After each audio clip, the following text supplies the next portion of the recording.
یا رسول اللہ ایک لڑکی کا رشتہ، ایک عورت کا رشتہ آیا ہے، خوبصورت بھی ہے اور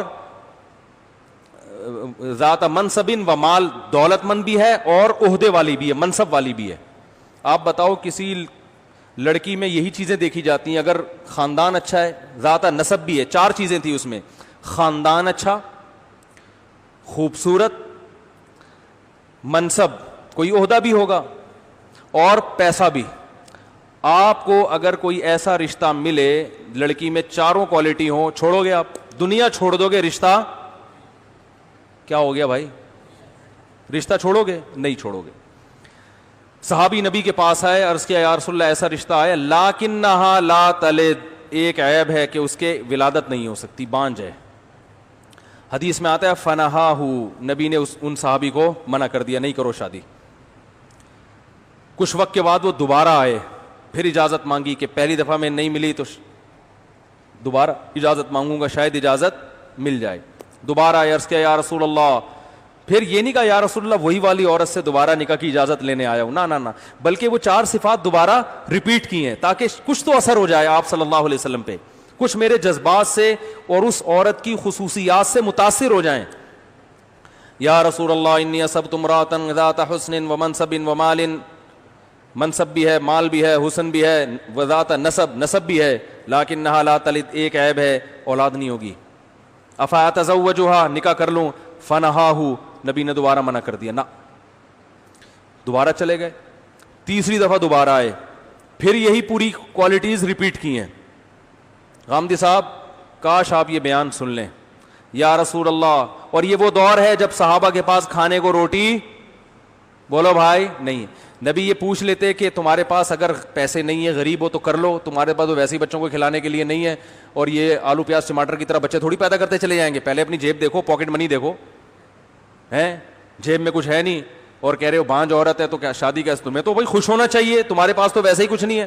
کچھ بھی نہیں نبی نے پوچھا کہ مالدار ہو یا غریب. اس چیز کو انسان نے نکاح کے معاملے میں اسلام نے اہمیت ہی نہیں دی ہے. تیسری دفعہ دوبارہ آئے نبی صلی اللہ علیہ وسلم کے پاس، انی اصبت امرأۃ ذات حسن، خوبصورت بھی ہے، مالدار بھی ہے. ہمارے پاس آتی، ہم کہتے تو ہٹا بے میری کرا ہم تو یہی بولتے ابے ہٹ یہاں سے، تو نمبر دے یار مجھے اس کا. ایسے جذبات آتے ہیں نا. آپ کی کیا جذبات ہیں وہ آپ کے چہروں سے پتہ چل رہا ہے. تیسری دفعہ نبی سے عرض کیا یا رسول اللہ خوبصورت بھی ہے، دولت مند بھی ہے، خاندان بھی بہت اونچا اور منصب اور عہدہ بھی اونچا ہے.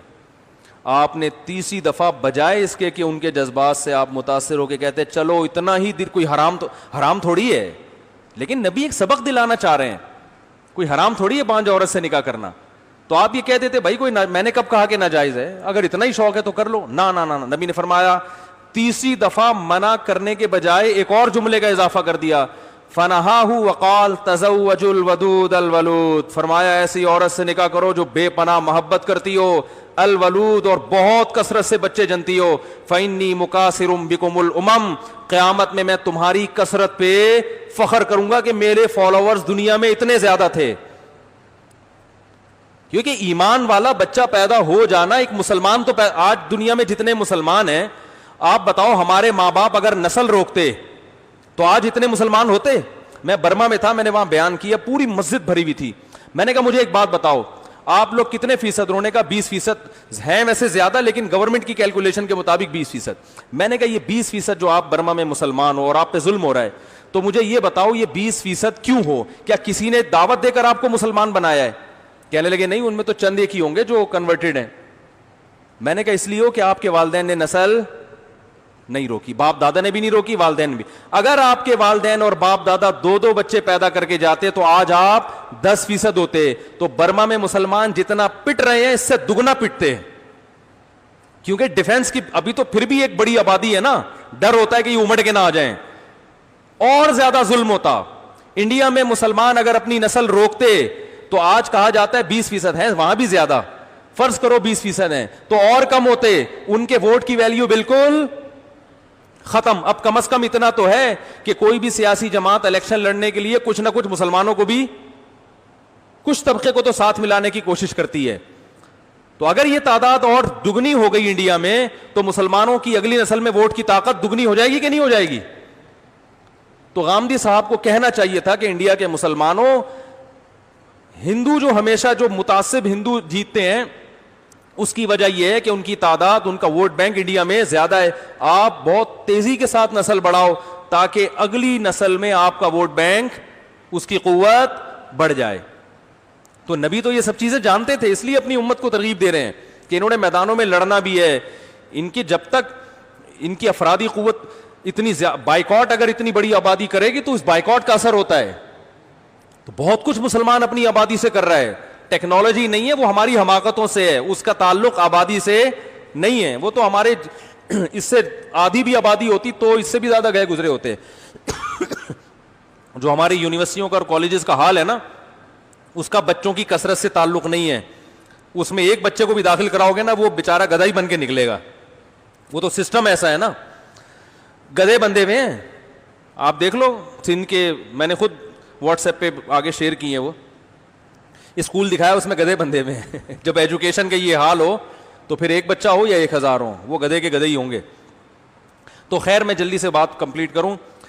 نبی صلی اللہ علیہ وسلم کے پاس آئے. اب اس حدیث میں چند چیزیں ہیں. نمبر 1، سوال پیدا ہوتا ہے جب ایک بانجھ عورت کا رشتہ ان صحابی کو میسر آیا تھا تو نبی سے پوچھنے کیوں آئے؟ وہ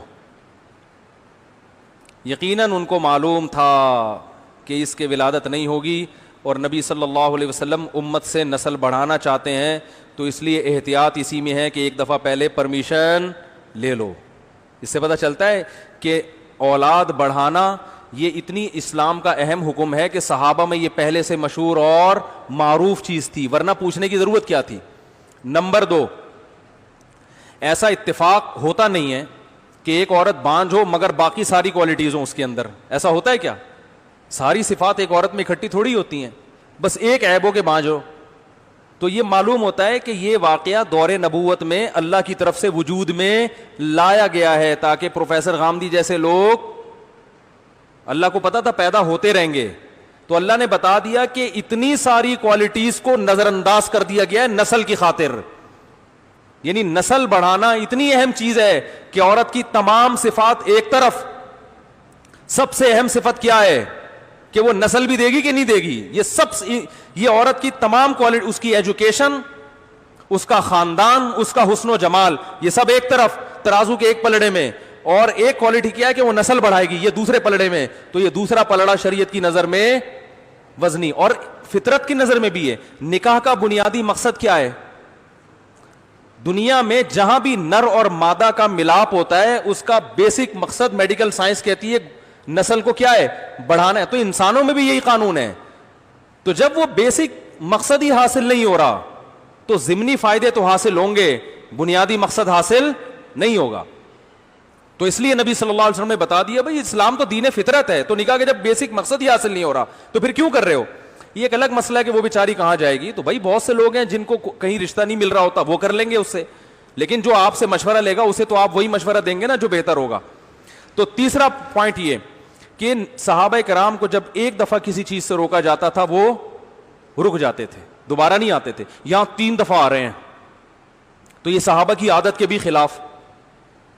تو یہ بتانے کے لیے اللہ بتا رہے ہیں کہ ایسا عشق تھا ان صحابی کے دل میں کہ نبی کے ایک دفعہ منع کرنے کو بھی انہوں نے کافی نہیں سمجھا، پھر بھی آئے ہیں اور پھر بھی نبی نے منع کیا. تو اس میں یہ سبق دلانا مقصد ہے کہ عورت میں جتنی اچھی کوالٹیز ہوں اور ان کوالٹیز کی وجہ سے تم اس پہ لٹو بھی ہو رہے ہو تو بھی اسلام کی نظر میں اس لٹو ہونے والے وصف کو بعد میں، اولاد والے وصف کو پہلے رکھا گیا ہے کہ جو نکاح کا مقصد ہے وہ حاصل نہیں ہو رہا تو لٹو ہو کے کیا کرنا ہے تم نے؟ ارے روٹی آپ کو بہت اچھی لگ رہی لیکن پیٹ بھرانے کے کام نہیں آ رہی وہ، تو ڈاکٹر کہے گا ایسی روٹی کھاؤ. آپ شوگر کے مریض ہو، رسگلہ بہت اچھا لگ رہا ہے آپ کو، ڈاکٹر کہے گا اچھا تو لگ رہا ہے مگر رسگلہ سے جو مقصد ہے نا کہ انرجی ملے گی، کاربوہائیڈریٹ ملیں گے، وہ مقصد آپ کو حاصل، بولو بھائی نہیں ہوگی، آپ شوگر کے مریض ہو، آپ یہ افورڈ نہیں کر سکتے.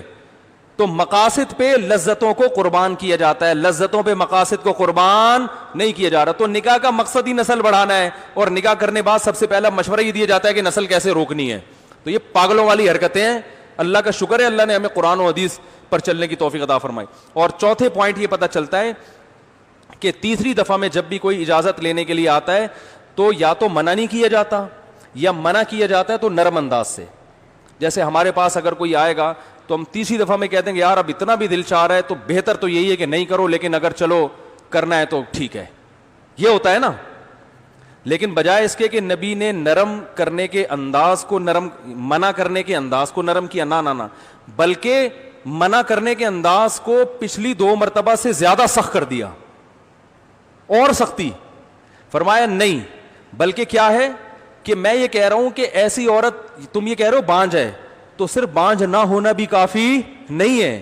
میری خواہش یہ ہے کہ ایسی عورت ہو جو محبت بھی کرے, کیونکہ جب محبت کرتی ہے نا عورت, پھر وہ چاہتی ہے کہ میرے شوہر سے اولاد ہو. طلاق لینے کا پروگرام ہو تو پھر وہ اولاد نہیں چاہتی, یا وہ ٹرائی کر رہی ہو کہ دیکھوں اس میاں کے ساتھ رہتی ہوں, ایک آدھ بچہ پیدا کر لیا, پھر دیکھتے ہیں اگر بن پڑی تو ٹھیک ہے, نہیں تو پتلی گلی سے نکل لیں گے. جو ٹوٹ کے محبت کرتی ہے وہ تو چاہتی ہے کہ میرا گھر کیا ہو, آباد ہو بھائی, اب اسی کے ساتھ رہنا ہے. تو آپ نے فرمایا ایسی عورت سے نکاح کرو جو محبت بھی کرے اور کثرت سے بچے جنے. اس عنوان میں آپ نے بتا دیا کہ میں صرف بچے جننے والی عورت سے نہیں, کثرت سے بچے جننے والی عورت سے نکاح کی ترغیب دے رہا ہوں. تو جو پیغمبر یہ چاہتا ہو کہ صرف بچے نہ جنے بلکہ کثرت سے جنے, وہ ایسی عورت پہ نکاح پہ کیسے خوش ہوگا جو بانجھ ہو. تو یہ بتا دیا کہ تیسری دفعہ جب آئے ہو نا تو اب 300 دفعہ بھی آؤ گے تو اجازت نہیں دوں گا. اس عنوان میں آپ نے یہ بتا, تبھی وہ چوتھی دفعہ نہیں آئے پھر. اور یہ بھی مسئلہ یاد رکھیں, اس پر امت کا اجماع ہے کہ بانجھ عورت سے نکاح جائز ہے, کوئی گناہ نہیں ہے. پوری امت کا اجماع ہے, کیونکہ نکاح جن عورتوں سے اللہ نے حلال کرا دی اس میں بانجھ عورتیں بھی داخل ہیں. تو سوال پیدا ہوتا ہے جب حرام بھی نہیں ہے تو نبی اتنی شدت سے منع کیوں کر رہے ہیں؟ تو علماء کہتے ہیں صرف یہ بتانے کے لیے کہ میں اپنی امت سے نسل کی کثرت میں کتنا زیادہ حریص ہوں, میں کتنا زیادہ انٹرسٹڈ ہوں, کتنا زیادہ مجھے رغبت ہے کہ میری امت نسل بڑھائے. تو بھائی قرآن و حدیث کو اپنے حساب سے مت ڈھالو, خود کو قرآن و حدیث کے حساب سے بولتے کیوں نہیں؟